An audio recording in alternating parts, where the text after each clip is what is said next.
started today, I want to make sure that we're all awake. And I'd like to ask you a question. It's yes or no. And if you could just humor me by answering out loud, I'd greatly appreciate it. Can everybody learn? Yes. Everybody? Yes. Are there any people who can't learn? Does our society truly believe that everyone can learn? The reason why I ask this question is because in my work, I regularly read headlines like this. What is the best age to start a business? Or I'll read a headline like this one. Silicon Valley has an age problem. And reading these headlines makes me wonder if we really believe that everyone, young, old, rich, poor, well-educated or not, can really learn. Go with me for just a second. I'm wondering, how would our workforce and education systems really work if we thought that everyone could learn? More specifically, how would we hire? How would we promote? How would we retain employees if we truly believed that everyone was capable of learning? Those are the questions we've been asking ourselves at New Profit. We were founded over 20 years ago, and our founder, Vanessa Kirsch, her mission was to break down barriers between Americans and their dreams, to close that gap. So about 3 years ago, we began thinking about the future of work. We began thinking about what part that we could play. We began thinking about who was being left out of the future of work. So we began talking to employers, asking them about how they were spending their time, where they were spending their dollars. We wanted to find out what skills and mindsets would be most important in the future of work.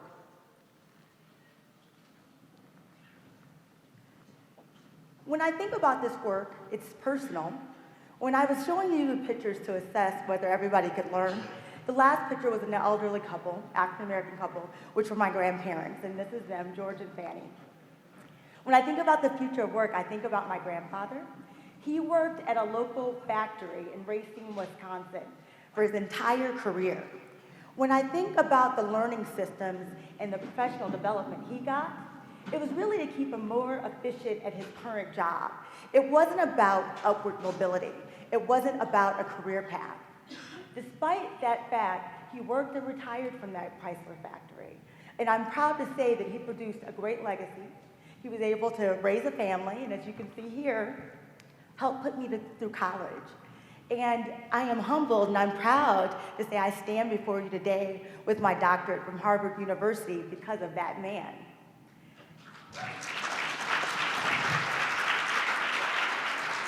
I get a bit emotional because when we talk about the future of work, many times it's an upmarket conversation. We talk about how we're going to upskill people who are already highly skilled. But when we're talking about closing the skill gap, when we talk about the over 6 million jobs that are going unfilled, we have to think about who are the people who are we missing? Who are the people that we're not talking about? People are saying that the American dream is slipping out of reach. Some people have said that it's already slipped out of reach. When we look at millennials, we're looking at the first generation that will fare worse economically than their parents. The American dream that I grew up believing, the American dream that we all are so proud of, how do we begin thinking about how we afford that to more people? I believe, and I'm sure many of you in this room, that our country depends on it. So we began asking employers, what were the skills that were most important? We decided that we wanted to take an ecosystem approach.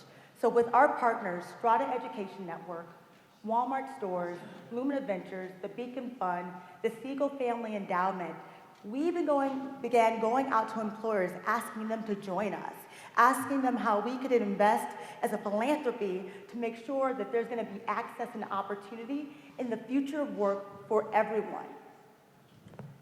What we found out from employers was very interesting. A couple of things. When we found out where employers are spending their professional development dollars, 80% plus were going to middle skill and higher skill workers. So we began thinking about that.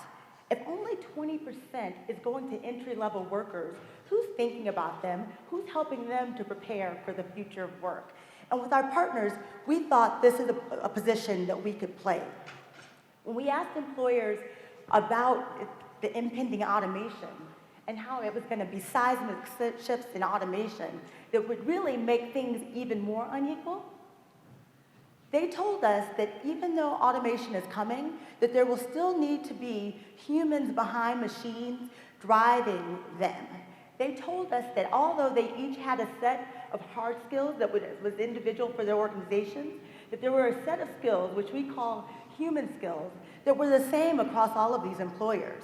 And so we heard of some of those earlier today: empathy, teamwork, agility, computational thinking. So we're thinking, if you're employed now, where can you learn those skills? So what we decided with our partners was that we wanted to be bold.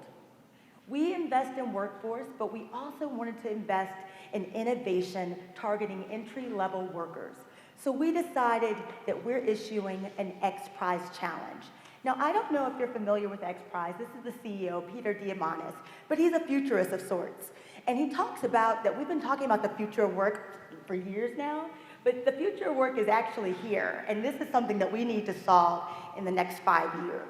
So what we've decided to do with XPrize, who, if you don't know them, they are credited with launching the private space market. They took a $10 million challenge, issued it to the world to send the first privately funded rocket to space. So what started as a $10 million investment spawned $2 billion in investments in a private space market that exists today. So with our partners, we thought, could we use the same innovation around the future of work, targeted towards entry-level workers? And what we've decided to do with a Future of Work XPrize is that we want to incentivize employers, technologists, and innovators coming from cutting-edge education industries like gaming, AI, behavioral psychology, to come up with solutions that we can give to workers on the front line so that they can learn on the job where they are. So our Future of Work XPrize is going to be an experiment. We're working with Marriott International.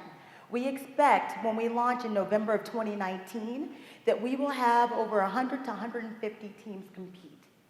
These teams will develop on-the-job training targeting entry-level Marriott workers that they can learn while they're doing their job. They don't have to do it before work or after work. They can get paid while they're doing it. The teams that we will select that will receive a $6 million grant will be the ones that show the most promise and outcomes for entry-level workers. What we're hoping to do is to catalyze a market for on-the-job skills training for entry-level workers. What we're hoping to do is to shed a light that entry-level workers also need attention and also deserve to be upskilled. And that's one thing that we want to talk about at this conference today. When we think about our advisors, and this is our network of folks that we're working with, they keep telling us that innovation is needed. And when we think of ourselves as a philanthropy, we think that's where our dollars should be spent, on risk capital. So we're working with Anders Ericsson, we're working with Boris Saxberg at CZI, and the name that I'm most proud of is William Julius Wilson, and if you haven't heard him, he just retired from Harvard University. He's a sociologist that wrote the book When Work Disappears. He said that innovation is most necessary for entry-level workers because those are the people that are most forgotten about.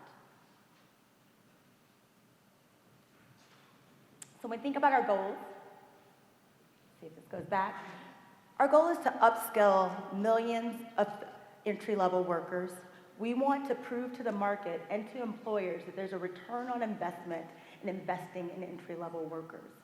We want to prove that there's a scalable way using technology to upskill workers.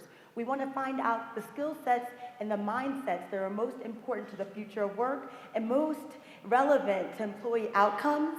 And we want to use the data that is coming out of the XPrize to inform research that will inform new products. So I know that I asked you, in the beginning, if everyone could learn. What I wanted to say is that this is going to take an ecosystem effort and us all working together.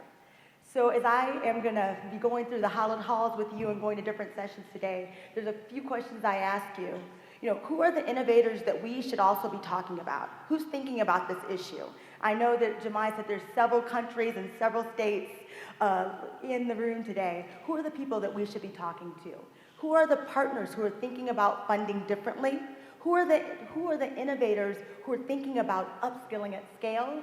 And how can researchers, us researchers in the room, how can we use this information to better collaborate with employers, with universities, to know what mindsets work best?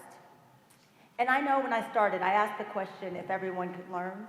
And I know in our heart that we all truly do believe that everyone can learn.